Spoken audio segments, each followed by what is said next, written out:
Good afternoon, good people, good morning, and welcome to another episode of Who's to Blame, the podcast, episode 542. I'm your host, Dre Montez. How's everyone doing today?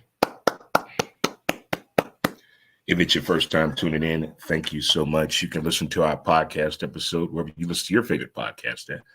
But just in case we're on Spotify, on Apple, but the best way, just check out the website, www.dremontez.com. We have high fives in the building.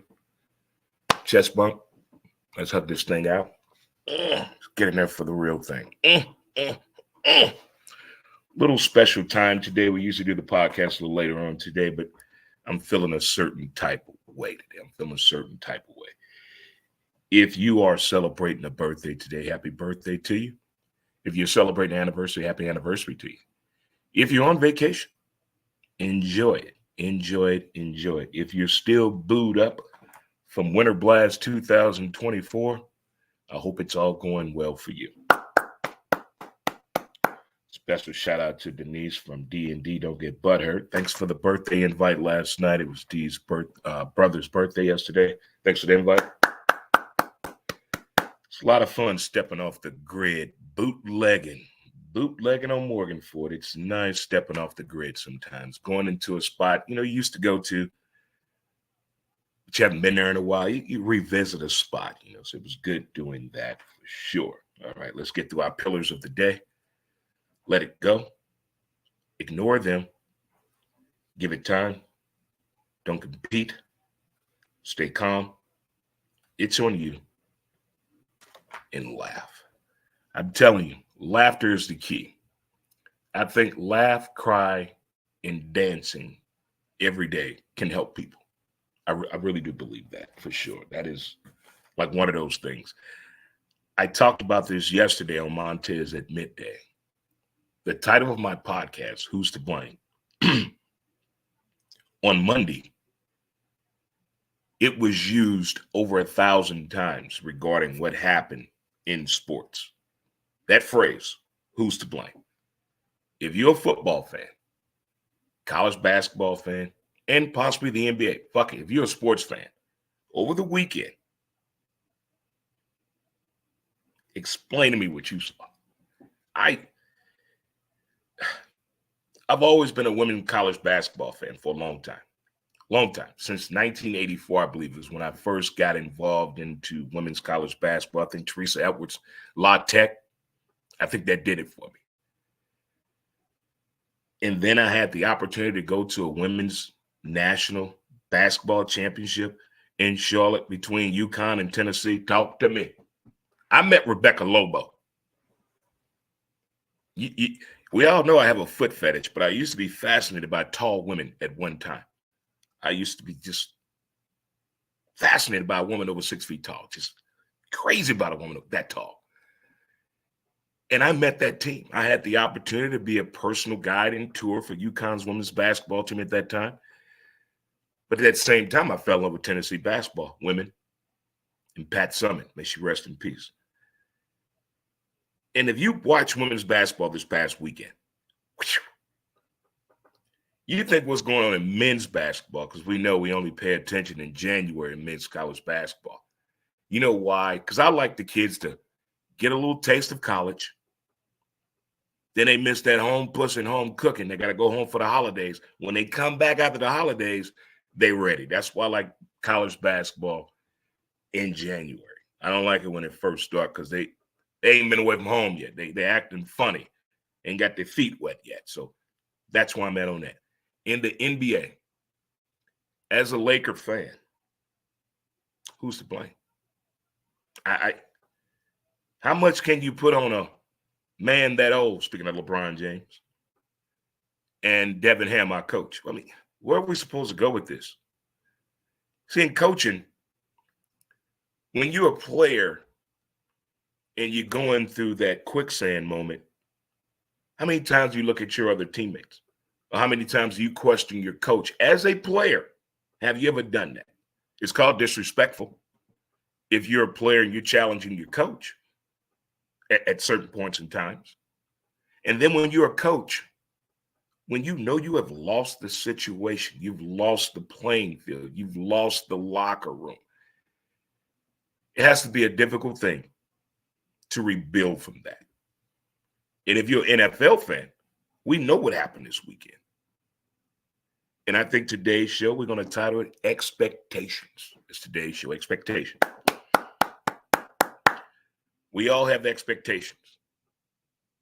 Lifestyle, relationships, finances, and sports. We all have expectations. When you looked at a certain team on paper, we project something right there. Instantly, we project something. And then the truth happens. We get to actually see the names on the paper go out there and play the game. But at some point, when you're a player or coach, you have to know when that thing hits you. You don't know if you're going to win the game or lose the game, but something hits you because of the expectations of you supposed to win this game. You have to take that moment, face it, and then deal with it. Not too many people can do that in game. Have you ever had a bad day before you left the house and you got to pause before you go to work and regroup yourself? But you fixed it. You figured out a way to get past that moment, to turn that situation when you were asleep and when you wake up and before you leave the house, you figured out a way to fix it. Can we put that in better terms for coaches and players? You think halftime would be a situation that get done. You would think, but it doesn't happen to everybody. And not everybody can see that when it's going on. After that very first score that Green Bay had, I want you to go back to the Dallas game. I talked about it yesterday. Go look at Dak Prescott's eyes. Dakota. Go look at his eyes. Now, if you've ever played sports, if you've ever been a coach, you're a parent, look at those eyes. And you tell me what was going on with Dakota. You tell me. When you're a player, sometimes you can make the adjustments that are needed to get back into the situation or take advantage, take over the game, reprocess the situation. You got to release the mechanism. And I don't think a lot of players really know how to go there. The ones that do, they don't talk about them enough. But the expectations is where we're at. And the expectations on every team before the season starts, the expectations before you took that job, Todd, and you said you're going to take over the sales department. What was the expectations of you taking over that sales department? And did you meet the goal? When you don't meet the goal, what happens? You usually get fired. Or you get what? The consequences conversation. You ever had one of those with your boss? You ever had the consequences conversation? Back in the day when you got a raise or promotion at a job, they had what they call a probationary period. Over those 30 days, they would talk to you periodically and give you an evaluation based on what? The expectations of you taking this position. Why don't we do it in sports? Why? I think we put money in place of so many things over actual talent, performance, and where we're at right now, expectations. And not many people can realize that. To challenge themselves. Just think about how hard we are on ourselves. Damn the other people. How hard are you on yourself? I said this probably 2 years ago. How much does it cost to support you? Just you, not your kids, not your man, not your woman, not your side piece, but how much does it cost to support you monthly? How much do you cost a month? How many of you have really knuckled down and figured out how much does it cost to support you? Be real with yourself now. Get all your habits out there, your drugs, your pills, your prostitution, your internet fees, your rent, your utilities. Get it all out there. How much does it cost to support you? Write that on the board over there. Write it on the board. And you want somebody to deal with that? You want somebody to deal with that? Expectations. That's where we're at. Who's to blame? The podcast. I'm your host, Dre Montez. And if it's your first time tuning in, thank you so much. I think we all can say we survived Winter Blast 2024. If you're not booed up, you tried. I actually met a couple that got booed up over the weekend.